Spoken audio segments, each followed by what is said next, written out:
और चलिए आगे बढ़ते हैं, थोड़ा राजनीतिक खबरों की ओर भी नजर डाल लेते हैं जया। और ये खबर है कन्हैया कुमार के लेफ्ट पार्टी छोड़ कांग्रेस में शामिल होने की। तो इस पर कुछ कांग्रेसी नेता ही दबी जुबान में विरोध करते हुए नजर आ रहे हैं। वही बीजेपी भी इस विषय पर हमलावर है। बीजेपी के राष्ट्रीय महासचिव कैलाश विजयवर्गीय ने भी तंज कसा है। उन्होंने कहा कि कोई गटर छोड़ नाले में जाए तो उससे सहानुभूति होना चाहिए।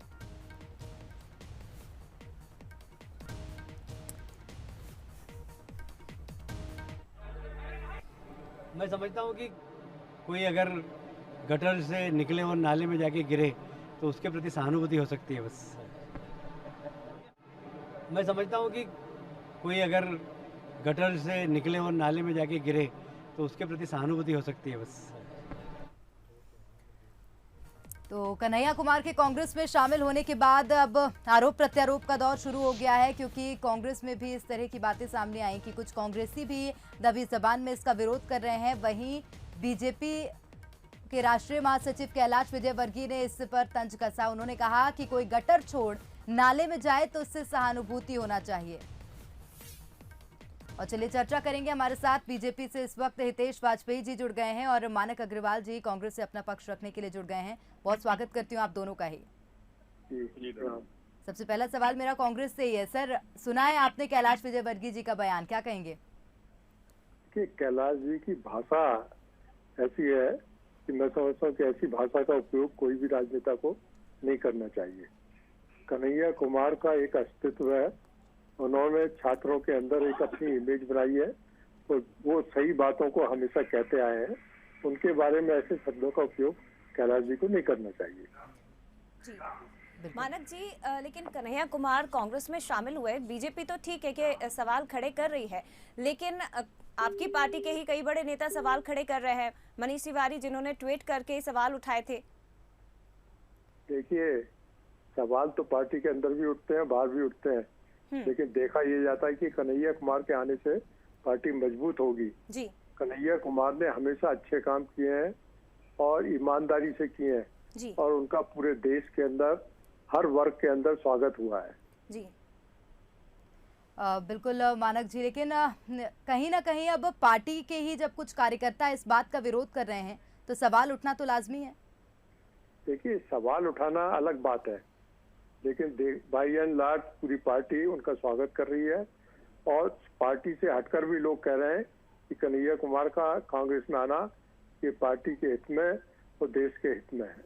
ठीक है। हितेश जी, आपसे लास्ट सवाल रहेगा कि कांग्रेस ये कह रही है कि कन्हैया अगर पार्टी में आ रहे हैं तो आ गए हैं तो पार्टी के हित में ही, और बीजेपी कह रही है कि गटर से निकलकर कोई नाले में जाए तो सहानुभूति।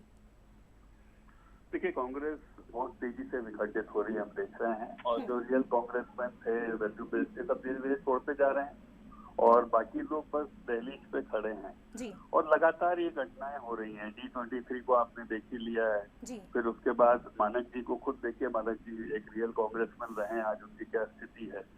फिर उसके बाद आप कैप्टन अमरिंदर को देख लीजिए। फिर मतलब ये बहुत तेजी से हम देख रहे हैं ह्रास हो रहा है। वहीं ये लोग डिपेंड किसके पे कर रहे हैं? ये यूथ कांग्रेस से या अपने कैडर से किसी को नहीं ला रहे हैं, ये बाहर से आयातित उन लोगों को कर रहे हैं जिनकी कांग्रेस की आइडियोलॉजी में कभी नहीं है। कल ही नहीं कांग्रेस में भी कहा कि हम तो कांग्रेस का विरोध अपने जेएनयू इलेक्शंस में भी करते आए हैं और उसने बहुत खराब भाषण दिए हैं कांग्रेस के ऊपर और हमारे पास उसकी रिकॉर्डिंग्स भी है, हम लोग भी उसको फॉलो करते हैं। तो ये जो एक रास्ते पे कांग्रेस चल गई है, ये विघटन का रास्ता है, खराब रास्ता है और पतन का रास्ता है। मुझे कोई उम्मीद नहीं है कि सीनियर कांग्रेसमैन को छोड़कर यदि इस प्रकार से कांग्रेस भटके हुए रास्ते पर चलेगी तो कहीं कुछ कर पाएगी। ये लोग बात करते थे गुजरात मॉडल की कि हमने पंजाब में ऐसा कर दिया, पंजाब में हमने ऐसे कर दिया, और आपने देखा गुजरात और पंजाब में कितना अंतर है। पंजाब ध्वस्त हो गया चंद दिनों में, जैसे इन्होंने वहां पर बदलाव किया, आपने देखा तितर बितर हुई है पार्टी आज।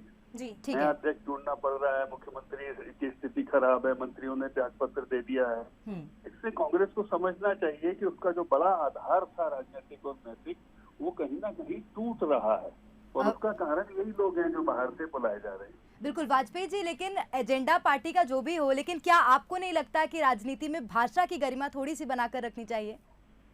ये आपका विषय है, मेरा विषय नहीं है। मेरा कांग्रेस के ऊपर टिप्पणी थी, वो मैंने आपको दे दी है, और मुझे नहीं लगता कि मैंने कहीं पर भी आपकी जो परिभाषाएं हैं उसको कहीं पर ब्रीच किया है।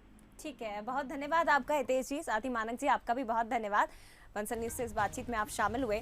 तो कन्हैया कुमार जिग्नेश मेवाड़ी कांग्रेस में शामिल हुए हैं, लेकिन अब बीजेपी की तरफ से अब तंज कसा जा रहा है कि गटर को छोड़कर कोई नाले में अगर जाता है तो सहानुभूति है। हालांकि प्रेरणा, ऐसे में सवाल भी ये खड़े होते हैं कि जिस तरह से हितेश जी ने पंजाब का उदाहरण दिया, गुजरात का उदाहरण दिया, यहाँ पर हम देख रहे हैं कि अनुभव अब पार्टी से निकल रहे हैं, लेकिन युवा ब्रिगेड तैयार करने की कोशिश कांग्रेस की तरफ से अब की जा रही है।